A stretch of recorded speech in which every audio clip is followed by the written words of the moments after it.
Hello, good morning, my people. Good morning, good morning. How are you? I hope you're fine. Pia mimi, I'm also fine. I'm doing well. I thank God. So today I have a story whereby I just wanted to share with you guys, especially teachers. So kuna hii story ambayo inahusunisha sana, na it's a true story guys.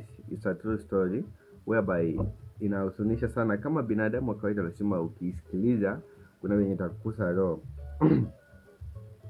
Kuna huyu mwanafunzi ambaye alikuwa akienda shuleni kila siku, kila asubuhi anaingia klasi akiwa amechelewa. Na kila anapoingia klasi akiwa amechelewa, mwalimu ambaye anampata kwa hiyo klasi anamwadhibu, anampea punishment. So ikakuwa ni kama mazoea. Huyu mwanafunzi kila siku akiingia klasi anapata same teacher, na the same teacher ambaye anampea punishment kwa kuchelewa. Unanielewa?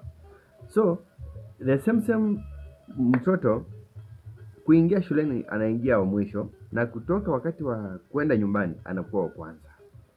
Anaenda nyumbani mapema sana.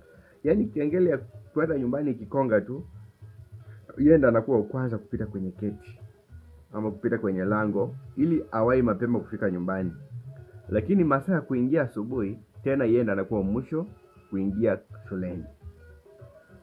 So mwalimu alikuwa akimpunish each and every morning.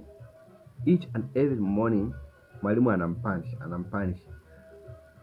So mwalimu hakuwa anajua the reason why huyu mtoto anakuja shuleni akiwa amechelewa. Mwalimu hakuwa anajua. At the same time mwalimu hakuwa anajua mbona huyu mtoto anatoka shuleni mapema kuenda nyumbani. Hakuwa anajua. So mwalimu alikuwa anampunish tu without knowing. So there was a day mwalimu pia akiwa anakuja shuleni mapema kama kawaida yake, akakutana na huyo mtoto na baba yake. Huyu baba yake alikuwa mlemavu. So huyu mtoto amemweka babake kwa wheelchair, anamsukuma na wheelchair amfikisha kwa street asapeka aombe pesa. You understand? Kila asubuhi ana make sure babake amefika kwa street asapeka kuomba pesa ndio arudi shuleni. Unaona? So katika kuenda amfikishe babake ndio arudi aende shuleni, ndio ilikuwa inafanya akichelewa kuingia darasani. Mwalimu hakuwa anajua. Sasa mwalimu akaona hilo.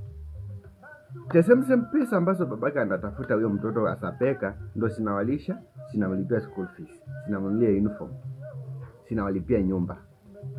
You understand? So mwalimu akafikiria akaona